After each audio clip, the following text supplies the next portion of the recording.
Kiristoosiin fannoorraa yeroo buusanii iccitiidhaan mana kiristaanaa agarre misirritti hin buusne ture. Manni kiristaanaa lallabdi moo lallabdu Kiristoosiin kan jedhu yoo dhaggeeffattootaaf qoonne gaariidha. Maaliif hanqaaquun guchii filatame? Hanqaaquu ta'e ishee mana nyaannu kan hindaaqqoo caale. Kan bofaa jira, kan jawwee jira, kan barbaade maaf hin taane. Yesus Kristos waaqayyoodha jettee tawaayidoon wangeelaa barsiisa. Guddaa isin galateeffannaa sagalee jireenyaa isin dhageessisu. Egaa dhugaan jiru kanadha. Mana kiristaanaa nan argee, nan beekee, nan jaalladhee jedhee miti qulqulluun Yaareed. Kanaaf mana kiristaanaa nan argees, nan beekes, nan jaalladhee, argiteen dhiistuun beektaa, beekteen dhiistuun jaallatta. Arganii yoo dhiisan hin beekanii, yoo hin beekin hin jaallatan. Kanaaf dhugaan mana kiristaanaa keessa jiru arguu, beekuuf, jaallachuu hidhata sadeen kanadha. Kaasteetta manni kiristaanaa amma akka ibsite kanatti egaa copha xiqqoodha amma isheen kun seensa kaasaa jirra. Hayyoonni mana kiristaanaa akkamitti kaasaan isaan irraati maal akka dhageenye copha sana kaasaa jirra. Fannoo gubbaa irratti misirroo saadha teetta dhugaadha. Misirroof misirritti jedhamiti Yohaannis inni cuuphaani. Misirroof misirritti eegan walitti fide anoo miinzeedha waan ta'eef gammachuun koo xumuramteetti. Egartee? Maaliif daandii sana misirroof misirritti amantoota sana fide laga Yordaanositti Kiristoos wajjin tokko taasiseera.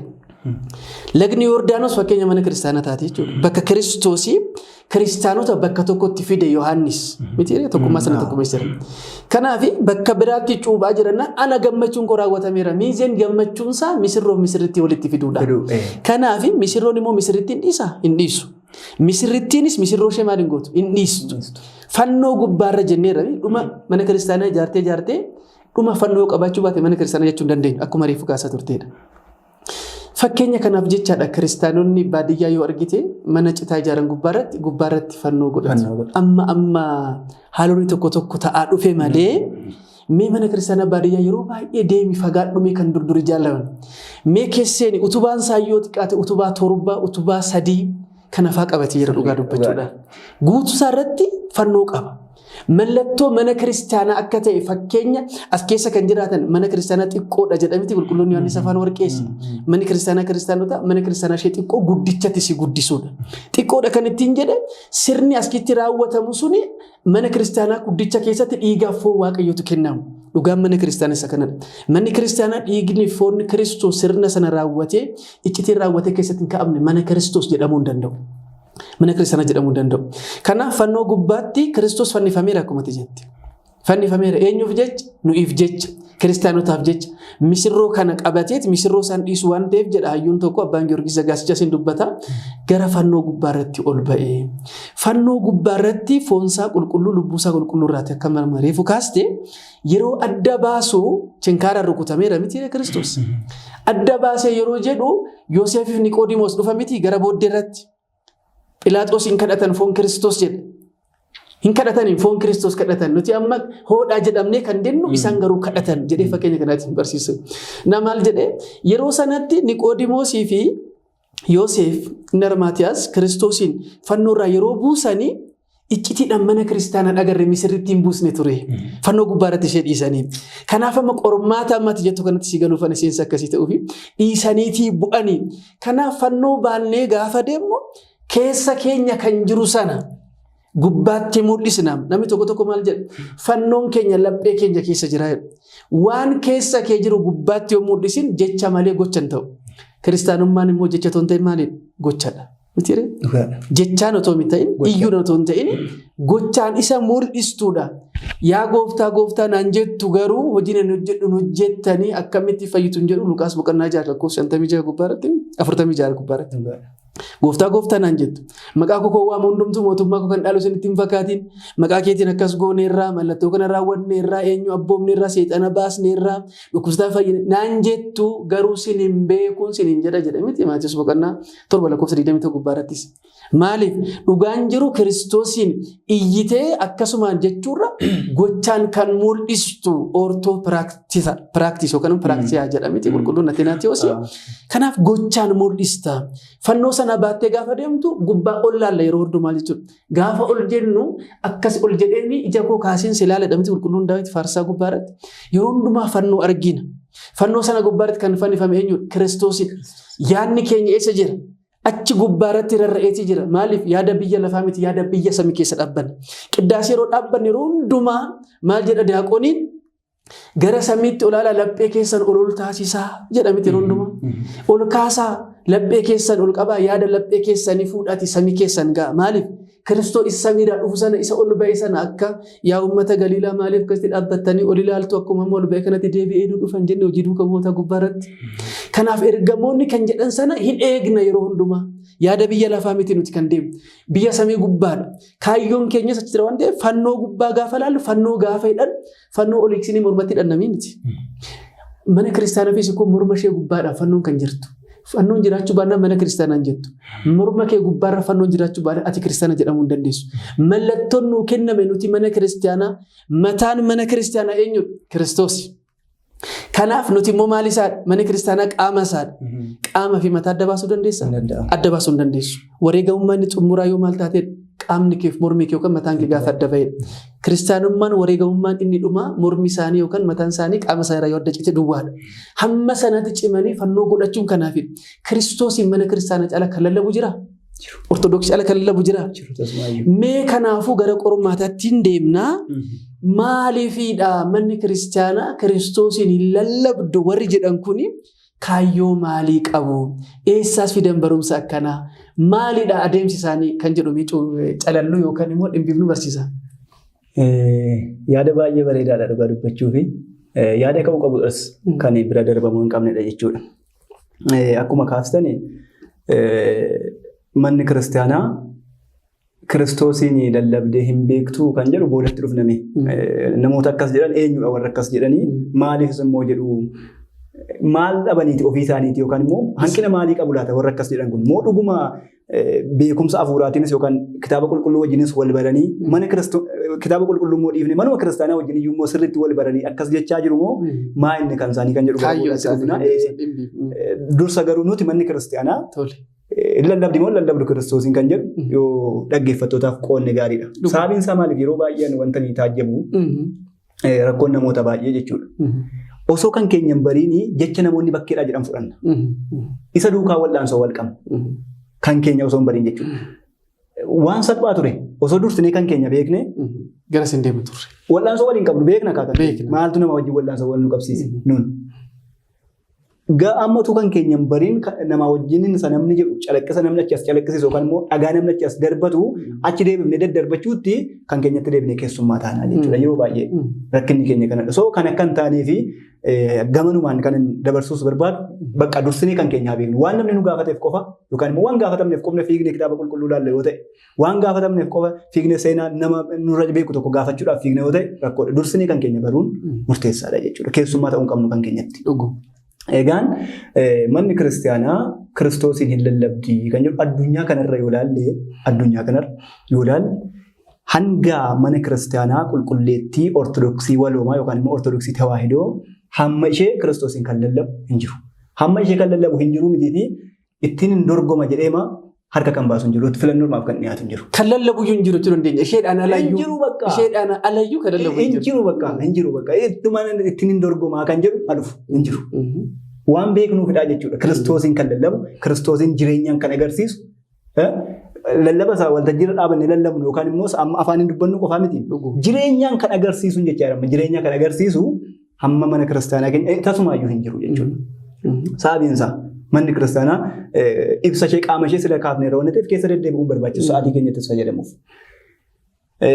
Manni kiristaanaa Kiristoosii fi giddu galeessa barumsa isheedha. Yookaan immoo isa ijoodhaa jechuudha. Seentar bakka. Bakka seentar ishees jetteen ta'a ka'umsi ishees giddu galeessi ishees isadha waan ta'eef ganama hanga galgalaa galgala hanga ganamaa halkan guutuu guyyaa guutuu kan isheen lallabdu kan isheen barsiistu yeedaloodhaan jennaan. Qineedhaan yookaan ciigoodhaan jennaan. Hiikaan yookaan andimtaa tirguwaameedhaan jennaan. Dubbifamaan jennaan. Maayileetiin ishee sa'aataatiin ishee maayileetiidhaan sa'aataatiidhaan waadaa yookaan kidaaniidhaan qiddaaseedhaan Kiristoosiin lallabdi. Kiristoosiin barsiifti. Kana qofaa miti. jireenya bara baraati inni, buddeena jireenyaati inni, dhugaatii jireenyaati inni jettee waan amantuuf foon isaa nyaattee dhiiga isaa dhugdi. Kan biraa maal qabdi? Kan biraa akka barsiistuu fi filannoo kamtu jira? Iskii kana caalmaa akkamitti barsiistu? Mee namoota manni kiristaanaa Ortodoksii Kiristoosiin mul'istu barsiistu jedhaniif kana caalmaa akkamitti akka isheen barsiistudha kan barbaadan. Foon koo nyaadhaa, dhiiga koo dhugaa, jireenya bara baraa argattu jedhamni. Kakuun kakuu haaraa isa kanadha. Waadaan kakuu haaraa isa kanadha. Kakuu haaraa kan jedhameefis kanaafidha. Kakuu moofaarraa adda kan isa taasisu jechuudha. Kakuu hedduu jiru miniira. Waadaalee hedduu jiru. Waadaan kakuu haaraa adda kan isa taasisu maalidha? Jireenya bara baraa kan ittiin argannu fooniif dhiiga isaa nyaannee kan dhugnudha jechuudha. Dhugaadha. Kan immoo kan raawwataa jirtu eenyudha? Mana kiristaanaa Ortodoksii Tawaahidoo duwwaa qofa. Ishee qofadha jechuudha. Soo kanaatiif kana caalmaa akkama lallabdu. Adallam waan biraa dhiisaa dhaabbattoota amantaa kan biraa dhiisaa. Fakkeenyaaf haati beete kiristaanaa yookaan immoo obboleewwan kan jennu mana kiristaanaa obbolootaa kan jennu qannoonaadhaan sir'aatota tokko tokkoon yookaan sirnoota tokko tokkoon kan nu fakkaatan jiru. Isaan hundi kun akka manni kiristaanaa Ortodoksii Tawaahidoo yookaan immoo Ortodoksii Waloomaa Itoophiyaa Kiristoosiin ittiin lallabdutti lallaban. Waan kan biraa dhiisaa kan dhaabbata adda addaa dhiisaati. Barbaada. Hin jiru jechuudha. So manni kiristaanaa Kiristoosiin sirriitti lallabdi jechuudha. Sirriitti lallabdi. Qulqulloota lallabdi yoo ta'e sababa isheen qulqulloota lallabduuf, sababa isheen ergamoota lallabduuf, sababa isheen wantoota qaamolee Kiristoos irra bulee hojii hojjetu hundumaa baaftee addunyaatti mul'iftuuf yoo ta'e kun Kiristoosiin lallabuudha malee Kiristoosiin golgumti. Namoonni tokko tokko kan nama ajaa'ibu Kiristoosiin haguuganii seenaan takliyyee seenaa Kiristoosiin haguugee, seenaan Giyoorgisii seenaa Kiristoosiin haguugee. Bakka seenaan Mikaa'elii, seenaan Abaluu, seenaan jedhanii maqaa qulqullootaa caqasaniitu Kiristoosiin haguuganii. Ajaa'ibadha. Wallaaluun waan hundumaa irra si geessaa. Mana kiristaanaa ishee baadiyyaa fi gurguddoota dur kaa'isii dhaqi ilaalime keessa seeniiti. Gaafa akkanatti ol laaltee maagara yookaan immoo nurra hojjetamtee jirti argiteetta yoo ta'e dimdimoosa jedhamu isa nurratti hidhameet maagaraatiin xaawulaadhaan xarabamee hojjetama yookaan immoo bucamee argiteetta yoo ta'e jechuudha. Isa keessattuu isa geengoo ta'e yoo argite. Akkas gaafa laaltu maaliif akkasitti ijaarama gaafa jennu waan biraa muka kan biraa dhabnee miti yookaan immoo waan biraa dhabdee miti manni kiristaanaa. Hidhamuu Kiristoos fannoo gubbaarratti teephan akkasitti hidhame sana akkas gaafa laaltu dirmammuusa sana gaafa laaltu muka sasa xarabame xaawulaa isa soofame sana gaafa laaltu kami walitti fidee akkatti hin bareechamiti dhaaba sana bareechame achi keessatti.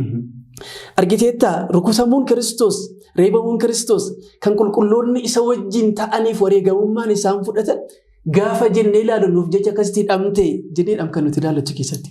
Guutuu sana gubbaara dhaqa. Achi keessatti mee olansi baasaati mee alatti naa ba'eeti achi keessa hidhamuusaa sana bira dabartee akkuma reefu guutuurra dhaabbanne guutuu mana kiristaanaa gubbaarratti killee guchii argitee beektan sirriitti jira. Meeshaa kaasee sirriitti jira. Mee achumaan kaasee somalee jechuudha. Baay'ee bareedaadha. Egaan itti dhufna egaa Kiristoosiin akkamittiin lallabdi kan jedhu sanumarraa kaafnaa. Qaama mana kiristaanaa keessaatii gaa killee yookaan immoo buuphaa hanqaaquu guchii fayyadamti manni kiristaanaa. Yeroo baay'ee yaa'u barsiifata hiika mana kiristaanaa barumsa mana kiristaanaa keessatti hin baratu waan haaraa ta'ee miti. Garuu immoo namni hin dhagahin immoo waan jiruuf dhuguma. Kaayyoon keenya immoo isa kana adda baasuu qaban. Akkasumaan immoo waatu jiraadha. Iccitiidha kan jenne kanaaf. Kan qadaaddameedha iccitii warrootatti qadaaddameetuuf malee garuu ifadhamee qulqulluun Phaawulos sirriitti. Manni kiristaanaa keenyaaf kitaabni keenya iccitiidha. Garuu iccitii kan ta'u warratti qadaaddameef malee nuuf garuu ifadha. Guchii hanqaaquu guchii iddoo baay'eetti iddoo argamutti yeroo baay'ee hanqaaquun guchii baay'inaan hin argamu. Qaaliidha. Baay'ee qaaliidhaan argamu wanta ta'eetiif iddoo argamutti hanqaaquu guchiitu godhama. Iddoon argamnetti immoo bifa hanqaaquu guchiitiin hojjetameetu sibiila irraati. Waan gatii guddaa baasuu danda'u irraas bifa sanaa qabaatu. Bifa hanqaaquu guchii agarsiisu hin godhama jechuudha. Maaliif hanqaaquun guchii filatame?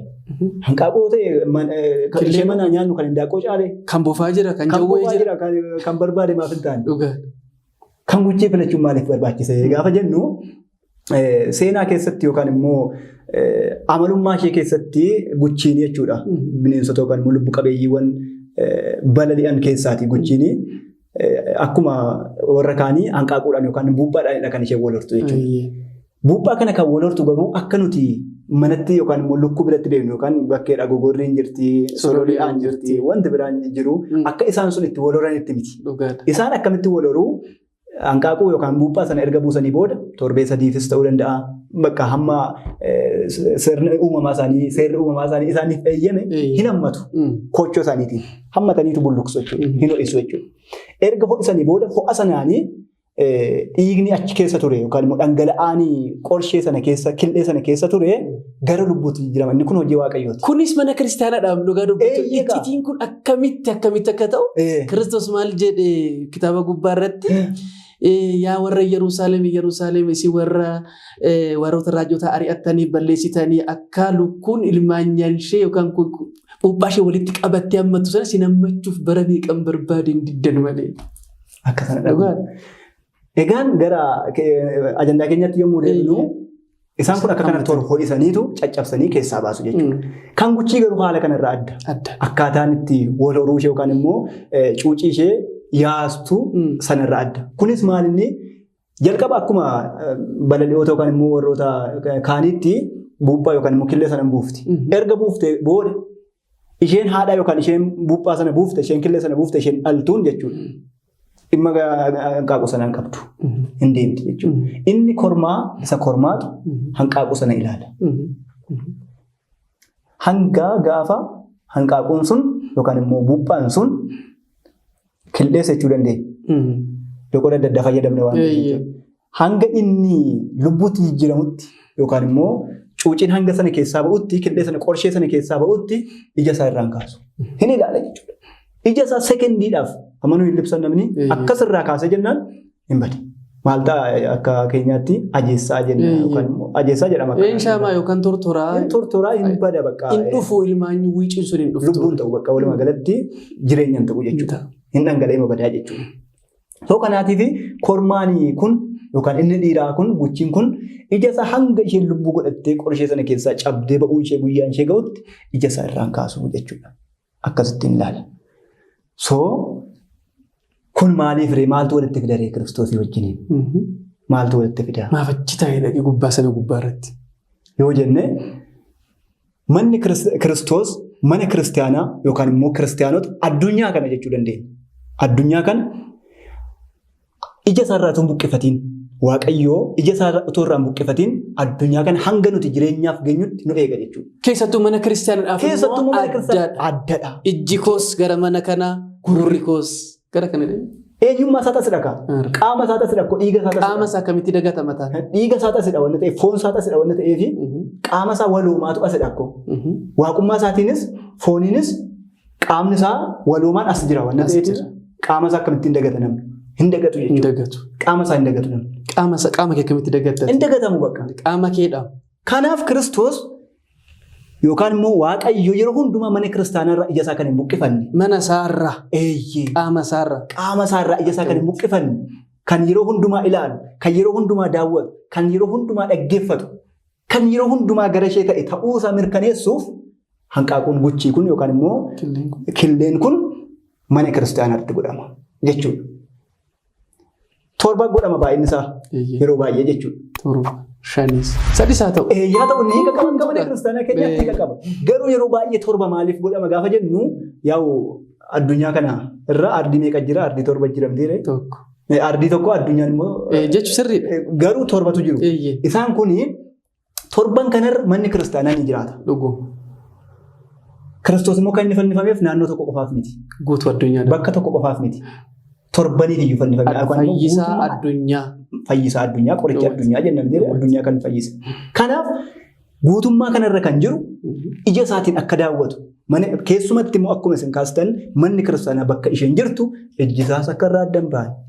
Gurri isaas akka irraa addan ba'an yeroo hundumaa halkaniif guyyaa kan daawwatu, kan dhaggeeffatu, kan hordofu ta'uu isaa mirkaneessuuf manni kiristaanaa hanqaaquu kana fakkeenya taasistee fayyadamti jechuudha.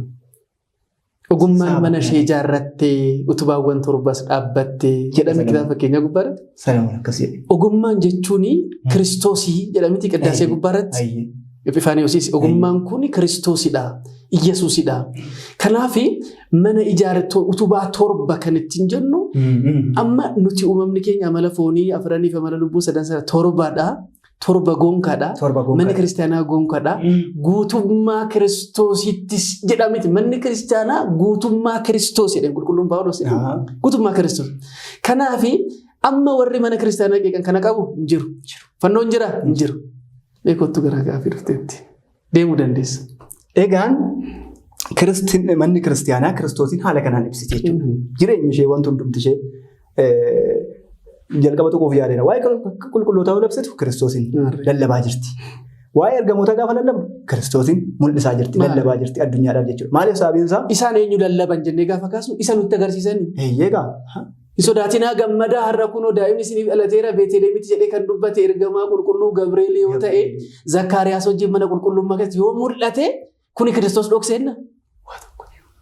Waa'ee Kiristoos yoo dhaga'uu didda ta'e mana qulqullummaa keessatti afaan keen dubbatu duudaa taatee jedhee Zakkaariyaas.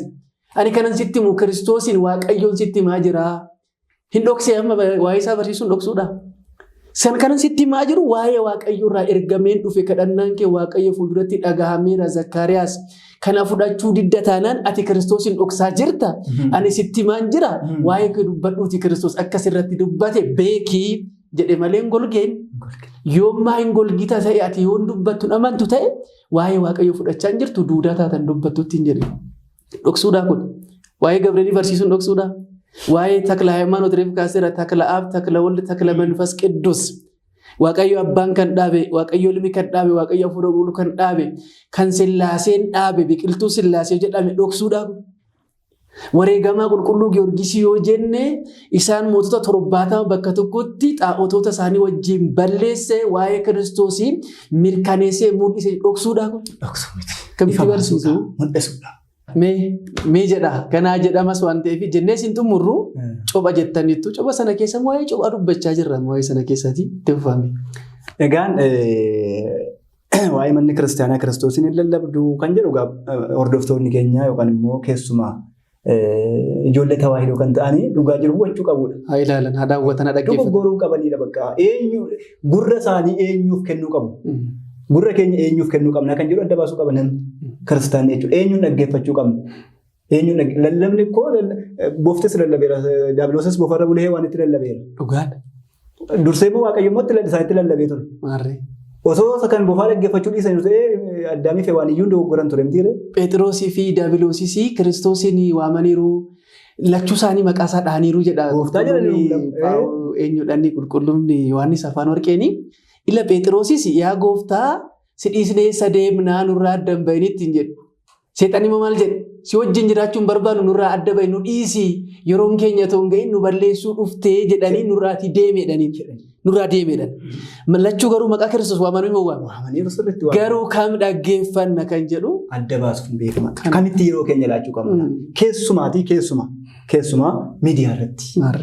Miidiyaa irratti jechuudha. Ajandaa biraa ta'uu danda'a inni kun keessan gallu. Miidiyaa gaafa hordofu eenyuun dhaggeeffachuu qabna? Kamiin ilaaluu qabna? Kamtu barumsa mana kiristaanaa kennaa jira? Miidiyaa kanarra waan baay'ee argaa jirra. Kanadha. Waan baay'ee argaa jirra. Rakkooma mana kiristaanaa dhukkubbii mana kiristaanaa kan ta'e inni guddaan iyyuu isa kanadha waan ta'eef jechuudha. Ajandaa biraadhaa itti deebi'uu dandeenya. Egaan walumaa galatti manni kiristaanaa Kiristoosiin sirriitti lallabaa jirtidha. Sirriitti lallabaa jirti. Qaama ishee irraa kaasee uffannaadhaan jechuudha. Adeemsaan, jireenyaan, dubbiidhaan wanta hundumaatiin mana kiristaanaa Ortodoksii waloomaa keessumaayyuu ishee kan Itoophiyaa, ishee kan Keenyaa kan fakkaate hin jiru jennee jedhamurree dubbannaa jechuudha. Ragaa qabatamaa wajjin jechuudha. Waan baay'ees argaa jirra, waan baay'ees ilaalaa jirra waan ta'eef. Kanaaf namoonni keenya keessumaa ijoolleen keenya isa kana sirriitti jedhamuree akka qabatan dabarsuun barbaada. Erga kana jenneeti manni kiristaanaa Kiristoosiin lallabaa jirti erga ta'e. Kiristoosiin mul'isaa jirti erga ta'e. Kiristoosiin ifa baasaa jirti erga ta'e. Kiristoos jireenya koodhaa. Kiristoos qaama koodhaa. Na hin dhiisu dhufee na fudhataa. Hamma inni dhufee na fudhatutti immoo isa eeggachaa, isa waammachaa ergama inni natti kenne immoo nan ba'aa jettee tattaafachaa jirti erga ta'e. Qaamoleen yookaan immoo namoonni ilaalcha sobaa yookaan ilaalcha dogoggoraa, ilaalcha jal'inaa, ilaalcha ganiinsaatiin mana kiristaanaa kana hadheessan, mana kiristaanaa kana ceephaan, mana kiristaanaa kana ulfina ishee gadi buusuu barbaadan, maqaa isheen hin qabne itti moggaasanii ittiin waamuu barbaadan. Kiristoosin hin lallabdu jecha jedhu kana fudhatanii, dhaadannoo kana fudhatanii ittiin mana kiristaanaa gurraachessan, maqaa mana kiristaanaa balleessan kun immoo maa inni rakkoon isaanii?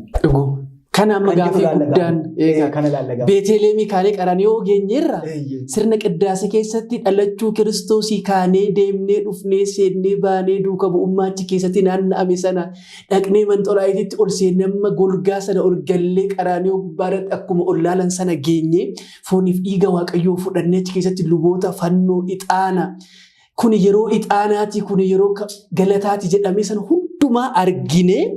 Kana hundumaa erga ta'ee dhugummaan kun mul'ateeti booda ifa dhaloota isaa jennaa, ifa cuuphaa isaa jennaa, ifa fannoo isaa jennaa, ifa du'aa ka'umsaa isaa jennaa, ifa ol ba'umsa isaa jennee lallabnee kun hundi otoo argamu hin jiru jedhan eessaa dhufanii kan jedhutti kottu. Isa kana ilaalla gabaabsine ilaallaa jechuudha. Bal'aadha yaada bal'aa kaasuu dandeenya. Isaan kana yaada bal'aa kaasuu dandeenya waa'ee isaaniis. Garuu yeroo keenyaa fi hubannaadhaafis akka ta'utti yoo bal'ifnes hamma dhaggeeffannee hamma hubannurra hamma dhaggeeffannee qofaatu caala.